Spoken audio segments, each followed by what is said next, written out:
हर व्यक्ति के जीवन में शनि देव की अहम भूमिका होती है। अगर कुंडली में शनि सबसे अच्छी स्थिति में हो तो यह व्यक्ति को बहुत ही कम समय में बड़ी सफलता देता है। इसीलिए हर संभव प्रयास करके शनि देव को प्रसन्न करना चाहिए। नमस्कार, भक्ति भजन चैनल में आपका स्वागत है। कथा इस प्रकार से है। एक बार की बात है, सभी नवग्रह सूर्य, चंद्रमा, मंगल, बुध, बृहस्पति, शुक्र, शनि, राहु और केतु में विवाद में पड़ गए। उनमें से सबसे शक्तिशाली कौन है, आपस में लड़ने लगे और जब कोई निष्कर्ष न निकला तो वे सब देवराज इंद्र के पास समाधान कराने के लिए पहुँचे।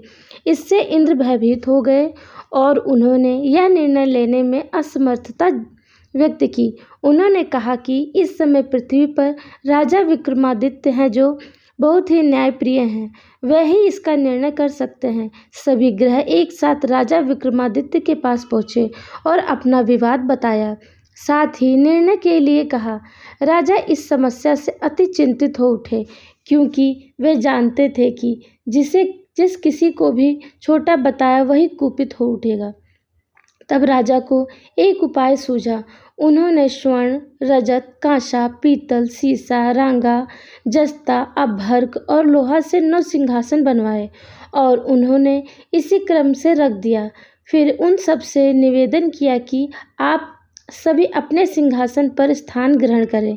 जो अंतिम सिंहासन पर बैठेगा वही सबसे छोटा होगा। इस अनुसार लोहा सिंहासन सबसे बाद में होने के कारण शनिदेव सबसे बाद में बैठे तो वही सबसे छोटे कहलाए। उन्होंने सोचा कि राजा ने यह जानबूझकर किया है। उन्होंने कुपित होकर राजा से कहा, राजा तू मुझे नहीं जानता। सूर्य एक राशि में 1 महीना, चंद्रमा 2.25 महीना 2 दिन, मंगल 1.5 महीना, बृहस्पति 13 महीने व बुध और शुक्र 1-1 महीने विचरण करते हैं, परंतु मैं 2.5 से 7.5 साल तक रहता हूँ। बड़े बड़ों को मैंने विनाश किया है। श्री राम की 7.5 आने पर उन्हें वनवास हो गया।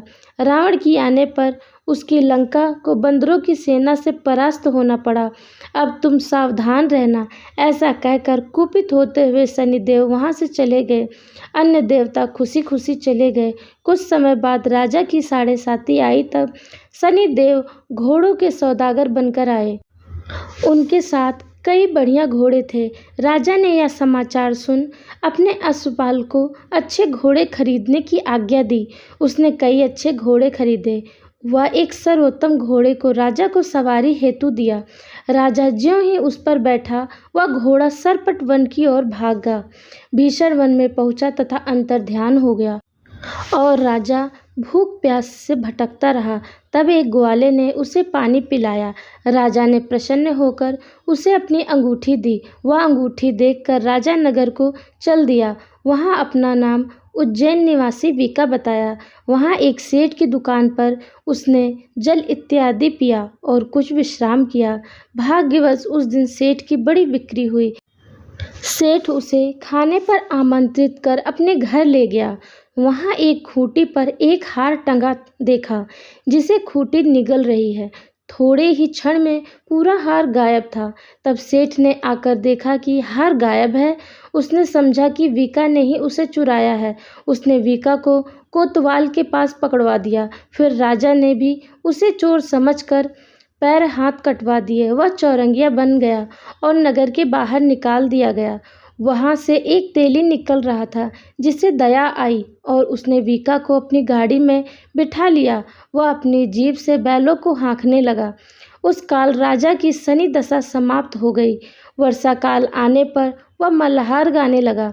तब वह जिस नगर में था, वहाँ की राजकुमारी मनभावनी को वह इतना भाया कि उसने मन ही मन प्रण कर लिया कि वह उस राग गाने वाले से ही विवाह करेगी। उसने दासी को ढूंढने भेजा। दासी ने बताया कि वहाँ एक चौरंगिया है, परंतु राजकुमारी न मानी।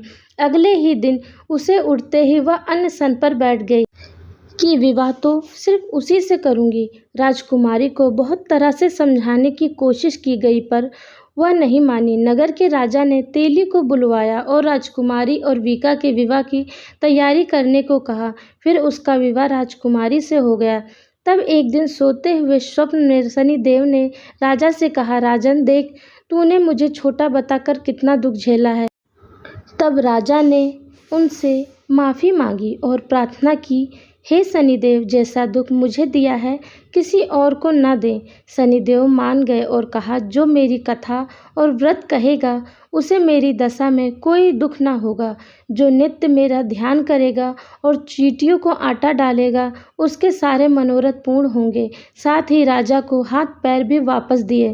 प्रातः आँख खुलने पर राजकुमारी ने देखा तो वह आश्चर्यचकित रह गई। वीका ने उसे बताया कि वह उज्जैन का राजा विक्रमादित्य है। सभी अत्यंत प्रसन्न हुए। सेठ ने जब सुना तो वह पैरों पर गिरकर क्षमा मांगने लगा। राजा ने कहा कि वह तो शनिदेव का कोप था, इससे किसी की कोई गलती नहीं है। सेठ ने फिर भी निवेदन किया कि मुझे शांति तब ही मिलेगी जब आप मेरे घर चलकर भोजन करेंगे। सेठ ने अपने घर नाना प्रकार के व्यंजनों से राजा की खूब सेवा सत्कार किया। साथ ही सबने देखा कि जो खूंटी हार निगल गई थी वही अब उसे उगल रही थी। सेठ ने अनेक मोहरे देकर राजा का धन्यवाद किया और अपनी कन्या श्री कांवरी से विवाह का निवेदन किया। राजा ने हर्ष स्वीकार कर लिया। कुछ समय पश्चात राजा अपनी दोनों रानियों मनभावनी और श्री कांवरी को दहेज सहित लेकर उज्जैन नगरी को चले। वहाँ पुरवासियों ने सीमा पर ही उनका स्वागत किया। सारे नगर में दीपमाला हुई। वह सबने खुशी मनाई। राजा ने घोषणा कराई कि मैंने शनिदेव को सबसे छोटा बताया था, जबकि असल में वही सर्वोपरि हैं। तब से सारे राज्य में शनिदेव की पूजा और कथा नियमित होने लगी। सारी प्रजा ने बहुत समय खुशी और आनंद के साथ बिताया। जो कोई शनिदेव की कथा को सुनता या पढ़ता है उसका सारे दुख दूर हो जाते हैं। व्रत के दिन इस कथा को अवश्य पढ़ना चाहिए। शनि ग्रह को मजबूत करने के लिए क्या करें? अगर आप शनि ग्रह को मजबूत करना चाहते हैं तो शनिवार के दिन शनिदेव के पास सरसों के तेल का दीपक जलाएं। इसके साथ थोड़ा सा सरसों का तेल भी चढ़ाएं। फिर इसके बाद शनि चालीसा का पाठ करें। शनिवार को दूध में काले तिल मिलाकर पीपल के पेड़ पर ओम नमो भगवते वासुदेवाय नमः मंत्र का जाप करते हुए चढ़ाएं।